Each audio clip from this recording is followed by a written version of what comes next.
Hello guys, welcome to my channel YCD Innovation. இன்றைக்கி நம்ம பார்க்க போகிறது நம்ம சேனலோடைய 100th வீடியோ. எங்கள் சேனல் இந்த அளவுக்கு வளர்ந்ததற்கான காரணம் உங்களுடைய சப்போர்ட்னால தான். அதுக்கு முதல்ல நான் நன்றி சொல்கிறேன். உங்களுடைய சப்போர்ட்டை எங்களுக்கு தொடர்ச்சியாக கொடுங்க. அப்போ தான் நாங்கள் அடுத்த வீடியோ பண்ணுறதுக்கு எங்களுக்கு ஒரு மோட்டிவேட்டாக இருக்கும். 100வது வீடியோ தி பெஸ்ட் வீடியோவாக உங்களுக்கு இருக்கும்னு நாங்கள் நம்புகிறோம். இந்த வீடியோ என்னன்னு பார்க்குறதுக்கு முன்னாடி நம்ம சேனலை ஃபஸ்ட் டைம் பார்க்குறவங்க சப்ஸ்கிரைப் பண்ண மறந்துடாதீங்க. ஹைப்ரிட் மோட்டார் கிட் வந்து இன்ஸ்டாலேஷன் பண்ண போகிறோம். அந்த கண்ட்ரோலர் ஒயரிங் எப்படி பண்ணுறதுன்னு சொல்ல போகிறோம் வீடியோவில். இந்த பேக் வீலை நம்ம வந்து கழட்டுறதுக்கு முன்னாடி இருக்கக்கூடிய எல்லா போல்ட்டுமே வந்து லூஸ் பண்ணிவிட்டு அதுக்கப்புறம் வந்து மெயின் போல்ட்டை கழட்டி வெளியில் எடுத்துக்கணும். ஏன்னா வெளியில் எடுத்ததுக்கப்புறம் உங்களால் லூஸ் பண்ணால் கஷ்டமாக இருக்கும். இந்த போல்டெல்லாம் கழட்டுறதுக்கு கரெக்டான ஸ்பேனர்ஸ் வச்சு யூஸ் பண்ணுவாங்க. ரிங் ஸ்பேனரை வச்சு யூஸ் பண்ணணும். வேறு ஏதாவது ஸ்பேனரில் போட்டிங்க அப்படின்னா கண்டிப்பாக வந்து ஸ்லிப்பாக சான்ஸ் இருக்குது. மோட்டார் வந்து ஃபிக்ஸ் பண்ணுறதுக்கு முன்னாடி இந்த டயர் கண்டிஷன் செக் பண்ணிக்கங்க. ஒரு புது டயர் போடுறது பெஸ்ட்டாகவும் இருக்கும்.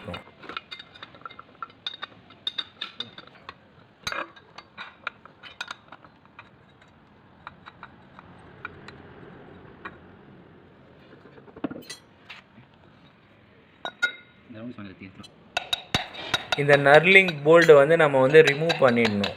ஏன்னா நமக்கு வந்து புது போல்டு வந்து கொடுத்துருக்காங்க கம்பெனி சைட்லேருந்து. அதை வந்து போடலாம். கொஞ்சம் லென்த்தாக இருக்கும்.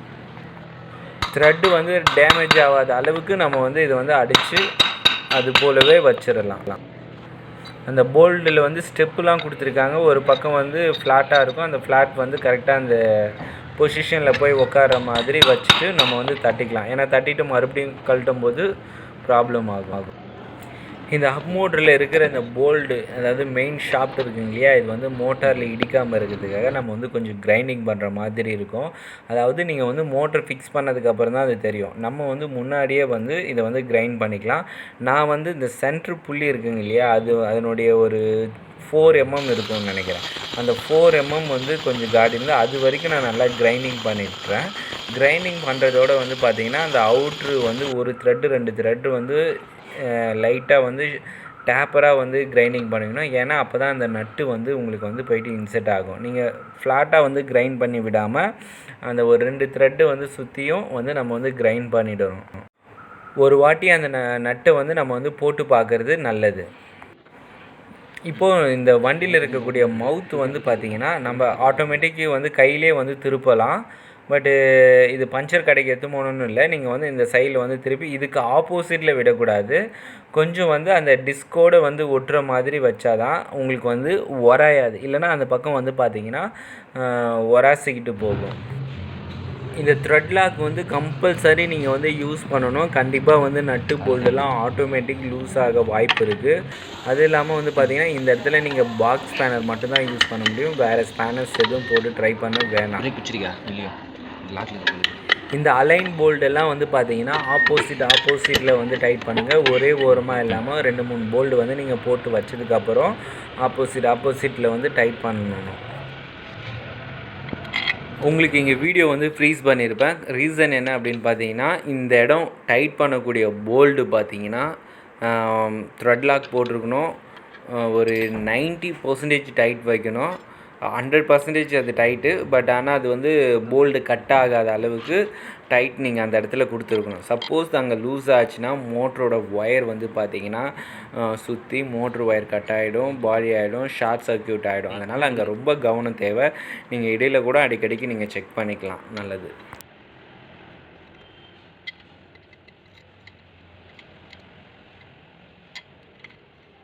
இந்த மோட்ரு வந்து சீட்டிங் பண்ணும்போது உள்ளே வந்து பார்த்திங்கன்னா ஒரு ஸ்டெப்ஸ் இருக்கும். அந்த ஸ்டெப்ஸில் கரெக்டாக உட்காந்ததுக்கப்புறம் அலைன் போல்டுலாம் வந்து நம்ம வந்து போட்டுடலாம். இந்த இடம் நீங்கள் வைக்கிறதுக்கு 2 போல்டு லூஸ் பண்ணிவிட்டு இழுத்து பிடிச்சி தான் கரெக்டாக நீங்கள் வைக்க வேண்டியதாக இருக்கும். இப்போது நம்ம வந்து த்ராட்டல் மாற்ற போகிறோம். பழைய த்ராட்டல் வந்து எடுத்துகிட்டு நம்ம கொடுத்துருக்க த்ராட்டல் ஒயர் வந்து இன்ஸ்டாலேஷன் வந்து பண்ணலாம். இதில் கவனிக்க வேண்டிய விஷயம், நம்ம எப்படி எடுக்கிறோமே அதே போல் வந்து நம்ம வந்து இதில் வந்து போடணும். இதில் வந்து ஒரு ஸ்லாட் வந்து கொடுத்துருக்காங்க இல்லைங்களா, அந்த ஸ்லாட் பிரகாரம் வச்சிங்கன்னா தான் இது வந்து உள்ளே போகும். நீங்கள் வந்து ரொட்டேட் பண்ணி வச்சிட்டிங்கன்னா போகாது. இந்த ஒயர் வந்து எப்படி ரிமூவ் பண்ணணுமோ இந்த ஸ்ப்ரிங்கெலாம் இருந்ததெல்லாம் அது போலவே வந்து வச்சுட்டு இது வந்து கழட்டும் போது பார்த்துக்கிட்டிங்க அப்படின்னா ஈஸியாக இருக்கும். அதே போல் போட்டுடலாம்.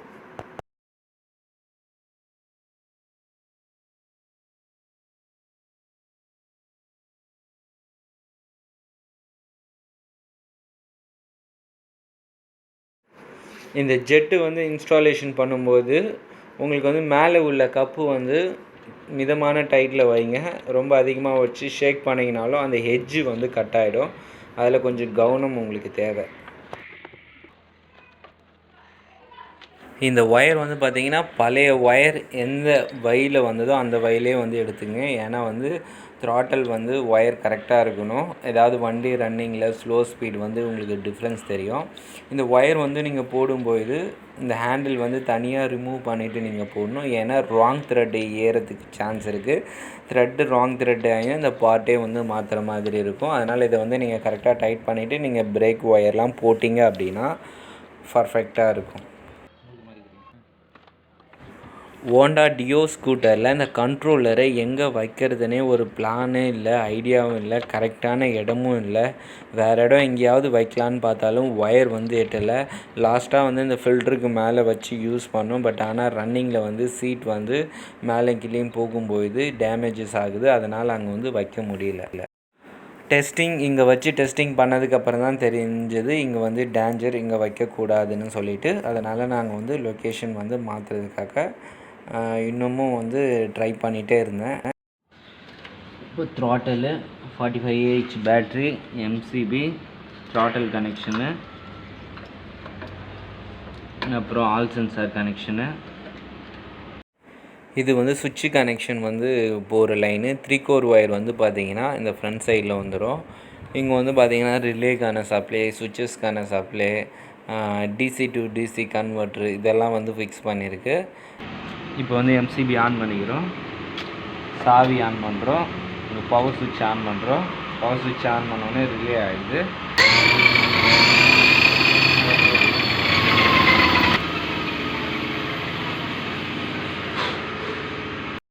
இந்த ஒயர் வந்து பார்த்திங்கன்னா இது போல் வந்து வச்சு டேக் பண்ணிக்கலாம். இல்லை உங்கள் ஐடியாவுக்கு ஏற்ற மாதிரி பண்ணிங்க. எங்கேயும் உரையக்கூடாது, சைலன்சரில் ஹீட் ஆகக்கூடாது, கட் ஆகாத அளவுக்கு வந்து வச்சு நம்ம வந்து கேபிள் டேக்கை நல்லா டைட்டாக வந்து போட்டுருவோம். குவாலிட்டி கேபிள் டேக் போடுவோம். இந்த கேபிள் வந்து இங்கே யூ ட்ராப் மாதிரி கொண்டு வந்தோம் அப்படின்னா கொஞ்சம் சேஃபாகவும் இருக்கும். கடைசியில் நம்ம டெஸ்ட் ட்ரைவ்லாம் பார்த்துட்டு இங்கே தான் வைக்கலான்னு மறுபடியும் பிளான் பண்ணோம். அங்கே வந்து வைக்க முடியல. இந்த டேங்க்கு வந்து கழட்டிட்டு இந்த இடம் வந்து கொஞ்சம் ஸ்டெப்பு மாதிரி கட் பண்ணிட்டோம். கண்ட்ரோலர் வந்து வெளியிலேருந்து பார்க்கும்போது லைட்டாக வந்து தெரிய தான் ஆரம்பிக்கும். அந்த இடம் ஃபிக்ஸ் பண்ணலான்னு சொல்லிட்டு பண்ணிகிட்ருக்கோம். இப்போது இந்த இடத்துல வந்து பார்த்திங்கன்னா இந்த கண்ட்ரோலில் இருக்கக்கூடிய ஒயர் வந்து கீழ்ப்பக்கமாக இருந்திருக்கும். நான் மேல் பக்கமாக வச்சு டைட் பண்ணியிருக்கேன். டைட் பண்ணிவிட்டு வந்து பார்த்திங்கன்னா கண்ட்ரோலர் லைட்டாக வெளியில் தெரியும். அதே மாதிரி ஹீட் சிங் வந்து எவாபரேட் ஆகணும். நம்ம வந்து ஃபுல்லாக வந்து கவர் பண்ணக்கூடாது. இந்த கனெக்ஷன் ஸ்க்ரூஸு இதெல்லாம் துரு பிடிக்காமல் இருக்கிறதுக்காக வந்து மேல் பக்கம் மட்டும் கவர் போட்டு ஒயர் மூலிமா இந்த ஒயர் வரைக்கும் கவர் பண்ணிவிட்டு இது போல் இந்த ஷேப்பில் வந்து நான் வச்சிடுறேன். வச்சுட்டு கனெக்ஷன்லாம் வெளியில் இந்த பக்கம் தெரிகிற மாதிரியும் பேக் சைடில் ஹீட் சிங் தெரிகிற மாதிரியும் கொடுத்துருக்க கிளாம்பையும் வந்து யூஸ் பண்ணுற மாதிரியும் அந்த சர்க்கிளிப்பை வந்து யூஸ் பண்ணுற மாதிரியும் ஃபிட் பண்ணியாச்சு. இதை விட்டால் வேறு வழியே இல்லை. இந்த ஐடியாவை கண்டுபிடிக்கிறதுக்கே ரொம்ப நேரம் ஆச்சு. என்ன சொல்கிறது, ஒரு சில ஒயர் கூட டேமேஜ் ஆகிடுச்சு வேறு இடங்களில் வச்சுட்டு. இப்போ இந்த பிக்சரில் வந்து பார்த்தீங்கன்னா உங்களுக்கு வந்து கண்ட்ரோல் வந்து எங்கே இருக்குன்றது லைட்டாக வந்து உங்களுக்கு ஐடென்டிஃபை ஆகுது. இப்போது இந்த கனெக்டர் வந்து எதுக்காக அப்படின்னு பார்த்தீங்கன்னா இந்த சார்ஜர் இருக்குங்க இல்லையா, அந்த சார்ஜரோட 2 ஒயர் தான். இந்த ஆண்டர்சன் கனெக்டர்லேருந்து 2 ஒயர் வந்திருக்கு. அந்த 2 ஒயர் வந்து எதுக்குன்னு பார்த்தீங்கன்னா இப்போ சப்போஸ் வந்து நம்ம வந்து சீட் கவர் வந்து வெளியில் எடுக்கிறோன்னா எடுக்கிறதுக்கு ஈஸியாக இருக்கணும். இந்த ஆண்டர்சன் கனெக்டரும் வெளியில் வரணும். இந்த எம்சிபி பார்த்தீங்கன்னா கிட்டோடு கொடுத்தது வந்து பார்த்திங்கன்னா 45 ஆம்ஸ் இருந்தது. இப்போ வந்து பார்த்திங்கன்னா 63 ஆம்ஸ் வந்து போட்டிருக்கேன். ஏன்னா அது வந்து ட்ரிப் ஆகிடுது, இது வந்து ட்ரிப் ஆகாது கொஞ்சம், அதனால் இதை போட்டிருக்கு. அதே மாதிரி இந்த பேட்ரி உட்காரத்துக்கு கீழே வந்து நல்லா ஹீட் பண்ணி சுற்றி வச்சு அழுத்தி ஓரளவுக்கு வந்து மட்டம் பண்ணி வச்சுருக்கேன். அதுக்கப்புறம் இந்த எட்ஜு இந்த கார்னர்லேயும் வந்து பார்த்திங்கன்னா அந்த பேட்ரியோட கார்னர் வந்து கரெக்டாக வந்து சீட்டிங் ஆகிறதுக்காக அதுவும் பண்ணியிருக்கு. இந்த கனெக்டர் இங்கே வைக்கிறோம். கீழே வந்து எம்சிபி இருக்குது. இந்த சீட்டில் வந்து பார்த்திங்கன்னா 30 AH தான் எல்லோரும் வச்சு நான் பார்த்துருக்கேன். பட் ஆனால் நான் ரெடி பண்ணியிருக்க பேட்ரியோட கெப்பாசிட்டி ஆம்ஸ் வந்து பார்த்திங்கன்னா 50 AH 60 வோல்ட்டு. எம்சிபி மேலே வந்து ஒயர் படாத அளவுக்கு நாம் வந்து இதை வந்து வைக்கணும். ஏன்னா இன்கேஸ் ஏதாவது ட்ரிப்பிங் ப்ராப்ளம்னா உங்களுக்கு சரி பண்ணணும். இந்த பேட்ரி வந்து ஈஸியாக தூக்குற மாதிரி தான் இருக்கும். லேடிஸ் கூட தூக்கலாம். எடுத்துகிட்டு போய் சார்ஜு நீங்கள் போட்டுக்கலாம் வீட்டில். அந்த மாதிரியும் வந்து பிளான் பண்ணி ரெடி பண்ணியிருக்கு. இப்போது வண்டி வந்து பெட்ரோலில் ஆன் பண்ணி உங்களுக்கு என்ன மாதிரி சவுண்ட் வருதுன்றதை நம்ம செக் பண்ணலாம்.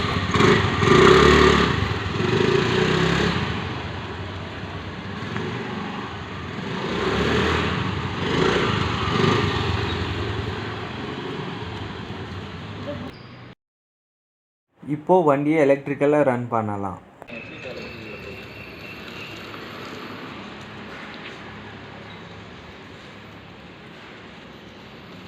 எந்த அளவுக்கு ஸ்மூத்தாக இருக்குன்னு பாருங்கள். இப்போ நம்ம வந்து இந்த பைக்குக்கு வந்து சார்ஜ் போடலாம். நான் இங்கே வந்து 2 பேட்ரி யூஸ் பண்ணுறேன். ஒன்று வந்து பார்த்தீங்கன்னா 49 AH, ஒன்று 45 AH. சீட்குள்ளே இருக்கிறது வந்து பார்த்தீங்கன்னா 49 AH. ஓகேங்களா? இப்போ இது வந்து ரெண்டுமே வந்து சார்ஜ் போடலாம். எப்படி சார்ஜ் போடலான்னு பார்த்தீங்கன்னா, ரெண்டுமே ஈவனாக வோல்ட்டு ட்ரையாக இருக்கும்போது 2 ஒயருமே வந்து நீங்கள் கனெக்ட் பண்ணலாம். உள்ளேயும் ஒயர் கனெக்ட் பண்ணுற மாதிரி கொடுத்துருக்கேன், வெளியிலையும் கனெக்ட் பண்ண கொடுத்துருக்கேன். ஆனால் ஃபுல் சார்ஜ் ஆன உடனே ரன் ஆகும்போது நான் ஒரு பேட்டரியில் தான் ரன் பண்ணுவேன். ஏன்னு பார்த்தீங்கன்னா ஏஹெச் வந்து அதிகமாக யூஸ் பண்ணக்கூடாது இந்த கண்ட்ரோலருக்கு சொல்லியிருக்காங்க. இருந்தாலும் நம்ம ஒரு சேஃப்டிக்கு யூஸ் பண்ணலாம். இருந்தாலும் நம்ம ஒரு சேஃப்டிக்காக அந்த மாதிரி ஃபாலோ பண்ணலாம். சார்ஜிங் வந்து ஏறிட்டுருக்கு. என்னுடைய வீடு வந்து பார்த்திங்கன்னா 3வது மாடி. மேலேருந்து ஒயர் கனெக்ஷன் எடுத்துகிட்டு வந்திருக்கேன். இது வந்து பார்த்திங்கன்னா ஏசி கரண்ட்டு தான் கீழே எடுத்துகிட்டு வந்திருக்கேன். இப்போது சார்ஜரை வந்து நம்ம வந்து வீட்டில் வச்சுட்டு ப்ளஸ்ஸு மைனஸ் கொண்டு வந்துட்டு சார்ஜ் போடலாமான்னு கேட்டிங்கன்னா போடக்கூடாது. ஏன்னா டிசி வந்து லாஸேஜ் வந்து அதிகமாகும். அதனால் வந்து உங்களுக்கு தேவையான சார்ஜ் வந்து குயிக்காக வந்து சார்ஜும் ஆகாது, வோல்டேஜ் ட்ராப் ஆகும். அதனால் நீங்கள் ஏசி தான் கொண்டு வந்து சார்ஜ் பண்ணிக்கணும். அடிஷ்னலாக இதுக்கு முன்னாடி ஒரு பைக் வந்து மேக்கிங் பண்ண உடைய பேட்ரி வந்து ஃப்ரண்ட் சைடில் வச்சுருந்தோம். ஹெவி டியூட்டியாக இருக்கும். இதை வந்து சீட்டுக்குள்ளே வைக்க முடியாதுன்றதுக்காக ஃப்ரண்ட் சைடில் பாக்ஸ் பண்ணி வச்சேன். எனக்கு ரொம்ப யூஸ்ஃபுல்லாக இருக்குது. அது மேலே பேக் வைக்கவும், சிலிண்டர் வைக்கவும், மற்ற திங்ஸ்லாம் வைக்கவும் நல்லா இருக்குது. குட்டி பசங்க மேலே ஏறி நின்றுட்டு வர்றதுக்கு, பெரியவங்க கூட முன்னாடி உக்காந்துட்டு வர்றதுக்கு ரொம்பவே கம்ஃபர்டபுளாக தான் இருந்தது அந்த பாக்ஸு. இந்த பேட்ரிலாம் வந்து எல்லாமே ரிமூவபிள் டைப்பில் தான் இருக்குது. ஹேண்ட்லிங்காக இருக்கும். ஈஸியாக வச்சு நம்ம பண்ணிக்கலாம். எமர்ஜென்சி வீட்டுக்கு எடுத்து போய் சார்ஜ் பண்ணிக்கலாம். அந்த மாதிரி தான் வந்து டிசைன் பண்ணி ரெடி பண்ணியிருக்கேன். இந்த பைக்கில் 94 AH யூஸ் பண்ணிகிட்ருக்கேன். நெக்ஸ்ட்டு உங்களுக்கு ரிவ்யூ வீடியோ வந்து நான் வந்து போஸ்ட் பண்ணுறேன் ஃப்ரெண்ட்ஸ்.